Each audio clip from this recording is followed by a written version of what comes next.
আজকে আমি মৃন্ময় আজকে বড় বিতর্ক নিয়ে উপস্থিত হয়েছি বাঁকুড়ার মাচানতলা থেকে। আজকে আমাদের বড় বিতর্কের বিষয় যে কেন্দ্রীয় বাজেট, অর্থাৎ ফেব্রুয়ারি মাসের প্রথম দিনেই যে কেন্দ্রীয় বাজেট পেশ করা হয়েছে 2025-এ, সেই বাজেট নিয়ে বিজেপি, তৃণমূল এবং সিপিএম তিনটে দলই আমার সাথে উপস্থিত আছেন। আমি তাদের মতামত জানার চেষ্টা করবো। আমার সাথে উপস্থিত হয়েছেন তৃণমূলের জেলা নেতৃত্ব শ্যামল সাবদা এবং বিজেপির যিনি বিধায়ক আছেন বাঁকুড়ার, এবং সিপিএম থেকে আছেন প্রভাত কুসুম রায় জেলা নেতৃত্ব। অর্থাৎ আমি প্রথমে বিজেপির কাছে যাওয়ার চেষ্টা করবো যে আজকের যে এই কেন্দ্রীয় বাজেট সাধারণ মধ্যবিত্তের জন্য কতটা জনমুখী প্রকল্প নিয়ে এসেছে। আমি সরাসরি ওনার কাছ থেকে প্রথমে জানার চেষ্টা করবো।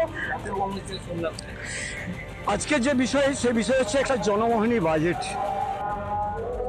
যে রাষ্ট্র নেতা আমাদের নরেন্দ্র দামোদর দাস মোদী, তার কাছের যিনি অর্থমন্ত্রী অর্থাৎ ফিনান্স মিনিস্টার নির্মলা সীতারামনজি, তিনি যে অষ্টম বাজেট আজকে পেশ করেছেন সারা ভারতবর্ষের 140 কোটি লিখিত অলিখিত 170 কোটি মানুষের যে মুক্তি বোঝা, সে বোঝার থেকে অনেকটা লাঘব করার জন্য বিভিন্ন খাতে তিনি জনমোহিনী বাজেট তৈরি করেছেন। আর এই জনমোহিনী বাজেট প্রত্যেকটি মানুষ, আবাল বৃদ্ধ বনিতা, কি ধনী কি দরিদ্র কি মধ্যবিত্ত, প্রত্যেকটি শ্রেণীর ক্ষেত্রে আজকে জনমোহিনী বাজেট তিনি আজকে দেখিয়ে দিয়েছেন। তার নিকটতম মন্ত্রী মহোদয় আমাদের সম্মানীয় নির্মলা সীতারামন। আমি তৃণমূলের কাছ থেকে জানার চেষ্টা করবো, বিজেপি যে দাবি করছে তাদের যে আজকে বাজেট পেশ করা হয়েছে কেন্দ্রীয় সরকারের পক্ষ থেকে সাধারণ মধ্যবিত্তের জন্য খুবই উপকারে লাগবে, কি বলবেন? এর আগেও যে প্রত্যাশিত বাজেট ছিল, সেই প্রত্যাশিত বাজেটই ওনারা করেছেন। যে ভারতবর্ষের মানুষের উদ্যোগপতিদের জন্য বাজেট করেছেন, সাধারণ মানুষ, গরিব মানুষ, খেটে খাওয়া মানুষ, যে মানুষরা কিভাবে থাকবে তাদের জন্য কোনো কথা কিন্তু এখানে বলা হয়নি। ইনি কৃষকদের কথা বলছেন, যে কৃষকদের যে প্রধানমন্ত্রী যোজনার যে স্কিম, সেখানে মাত্র 1,70,00,000 মানুষের সুবিধার কথা বলেছেন। যেখানে ভারতবর্ষে আজকে 170 কোটি মানুষ, বিজেপি বিধায়ক বলেছেন সেখানে 1,70,00,000 মানুষ সুবিধা পাবে। 170 কোটি মানুষের মধ্যে বুঝতে পারছেন, সেই জায়গায় 1 কোটি মানুষ সুবিধা পাবে কৃষক, আর বাকিরা কেউ কৃষি কাজ করবে না। তাদের কথা বলছেন যে তিনি সাধারণ মানুষের কথা নিয়ে আওড়াচ্ছেন। সুতরাং এই বাজেট আমাদের কাছে প্রত্যাশিত ছিল যে ভারতবর্ষের মানুষের কথা উনি ভাবেন না। ভারতবর্ষের মানুষকে কি করে মেরে ফেলে দেওয়া যায়, কি করে তাদেরকে বহিষ্কার করা যায়, সে কথাই কিন্তু এই বাজেটে বলা আছে। এই বাজেট দিশাহীন বাজেট। এই বাজেটের বিরুদ্ধে ভারতবর্ষের মানুষের যোগ্য জবাব 2029 সালে কিন্তু দিয়ে দেবে। কৃষকদের জন্য 3 লক্ষ টাকা থেকে ঋণ বাড়িয়ে করা হয়েছে যে 5 লক্ষ টাকা পর্যন্ত তারা ঋণ নিতে পারবে। এটা মিথ্যে প্রতিশ্রুতি। এর আগেও তিনি একাধিক মিথ্যে প্রতিশ্রুতি দিয়েছেন। মিথ্যে প্রতিশ্রুতি দিয়ে মানুষকে বিভ্রান্ত করা ওনার একটা ট্র্যাজিক। উনি একটা হিরোর মতো কাজ করেন, যে মানুষকে কিভাবে মিথ্যার জালে ফাঁসিয়ে কিভাবে মানুষকে ধরাশায়ী করা যায়, সেই বক্তব্যই তিনি দিয়েছেন। কৃষকরা আদৌ ঋণ পাবেন না, এটা আমি 100% বলে দিতে পারি। আমি আসবো সিপিএম এর কাছে, কি বলবেন আজকের এই বাজেট নিয়ে? এই বাজেট সম্পর্কে আমি একটাই কথা বলবো, এটা হতাশাজনক বাজেট।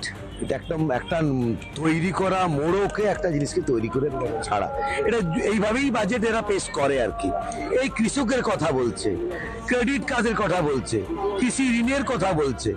আর আমার কিছুদিন আগে এই শীতের মরশুমে চাষিরা তাদের ফুলকপি বাঁধাকপি থেকে যে চাষ করেছে সেগুলো মাঠেই ফেলে রেখে বিক্রি করতে পারেনি। একটা সাজুজ্য থাকবে তো, মুখে বলবো এক কথা আর কার্যত দেখা যাবে এক কথা। কতজন কৃষক ক্রেডিট কার্ড ব্যবহার করে? সেই ক্রেডিট কার্ড ব্যবহার করার জন্য কি পরিকাঠামো আছে? তাদের কাছে কি বলতে চাইছে সরকার, কি দেবে, তারা সব জানে না, বোঝে না, কিছুই বোঝে না। আয়কর কাঠামোর যে নতুন ব্যবস্থা, সেদিকে আমাদের একবার নজর রাখতেই হচ্ছে। আমরা গ্রাফিক্যাল প্রেজেন্টেশনের মাধ্যমে আপনাদের সামনে তুলে ধরছি, এবং রিপাবলিক বাংলার যারা দর্শকরা এই মুহূর্তে দেখছেন তাদের উদ্দেশ্যেই কিন্তু এই গ্রাফিক্যাল প্রেজেন্টেশনের মাধ্যমে আয়কর কাঠামোর নতুন ব্যবস্থা, সেই ব্যবস্থার যে কাঠামো সেটা আপনাদের সামনে তুলে ধরার চেষ্টা করছি। এবং তৃতীয় মোদী সরকারের যখন প্রথম পূর্ণাঙ্গ বাজেট পেশ, সেই বাজেটে মধ্যবিত্তদের চাহিদার ওপর গুরুত্ব দেওয়া হয়েছে। মধ্যবিত্তদের কথা ভেবেই এই বাজেট, অন্তত এমনটাই কিন্তু বলা হচ্ছে। দাম কমেছে মোবাইল ফোন থেকে শুরু করে টিভির, এবং এর পাশাপাশি মোবাইলের ইন্টারনেটের যে ডেটা রয়েছে সেই ডেটাও কিন্তু অত্যন্ত কম খরচে, অর্থাৎ এক কথায় বলতে গেলে ভীষণই সস্তা এবারে কিন্তু পেয়ে যাবেন। বলা যেতেই পারে এই যে মোবাইলের দাম কম, টিভির দাম কম, এর পাশাপাশি মোবাইলের ইন্টারনেট ডেটা সেই ডেটা সস্তায় মিলছে, তার ফলে কিন্তু একটা বিষয় সামনে আসছে যে সাধারণ মানুষ অর্থাৎ মধ্যবিত্ত যারা রয়েছেন, মধ্যবিত্ত মানুষদের কথা মাথায় রেখেই কিন্তু তৃতীয় মোদী সরকারের এই প্রথম পূর্ণাঙ্গ বাজেট পেশ, যে বাজেটে বারবার করে জোর দেওয়া হয়েছে মধ্যবিত্তদের উপরে। এবং এর পাশাপাশি বিরাট স্বস্তি থাকছে মধ্যবিত্ত যারা চাকুরিজীবীরা রয়েছেন তাদের জন্য। কেন স্বস্তি রয়েছে? কেননা স্বস্তি থাকার মূল কারণ হচ্ছে আয়করে বড়সড় ছাড় ঘোষণা মোদী সরকারের। আজকে আয়ুষ্মান ভারত আজকে পাস করতে দেয়নি। নরেন্দ্র মোদী খারাপ করেছে, নরেন্দ্র মোদী এটাই খারাপ করেছে। 140 কোটি মানুষের নিরাপত্তা দিচ্ছে। হ্যাঁ, নরেন্দ্র মোদী খারাপ করেছে। নরেন্দ্র মোদী বাংলাদেশ হতে যায়নি। নরেন্দ্র মোদী খারাপ করেছে। নরেন্দ্র মোদী পাকিস্তান হতে যায়নি। নরেন্দ্র মোদী খারাপ করেছে। নরেন্দ্র মোদী বাংলাদেশ হতে যায়নি। নরেন্দ্র মোদী খারাপ করেছে। আরে ললিপপ বাজেট, এই ললিপপ কতদিন খাইয়ে রাখবে? কোনদিন মানুষকে, ভারতবর্ষের মানুষের কথা ভাবে না। এরা ললিপপ দিয়ে মানুষের কাছে ভোট নেওয়ার চেষ্টা করেছে। সুতরাং সব সময় তারা পাকিস্তানের কথা বলে, সুতরাং কোন রকম বলার নাই। আজকে দাম যে 5 বছর এমপি ছিল আমাদের বাঁকুড়া জেলার কথা যদি আমরা বলি, যে মিথ্যে প্রতিশ্রুতি দিয়েছিলেন যে আমাদের বিভিন্ন জায়গায় চেক ড্যাম তৈরি করে দেবে, বিভিন্ন কোনো কিছু করতে পারেনি, বাঁকুড়ার মানুষ তাকে উচ্ছেদ করে দিয়েছে। দেখুন আজকে দুয়ারে সরকার এখানে এসে উপস্থিত হয়েছে, সেখানে মমতা বন্দ্যোপাধ্যায় আজকে বাংলার মানুষকে পরিষেবা প্রদান করছেন। সুতরাং স্টুডেন্ট ক্রেডিট কার্ড থেকে শুরু করে একাধিক সুযোগ সুবিধা, এই বাজেট দিশাহীন বাজেটকে নিয়ে আমরা কোনোভাবে করতে চাই না।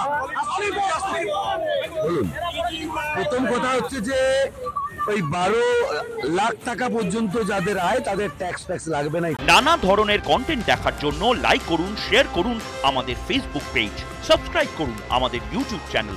পাশাপাশি অন্যান্য ব্রেকিং নিউজের জন্য অবশ্যই চোখ রাখুন রিপাবলিক বাংলায়।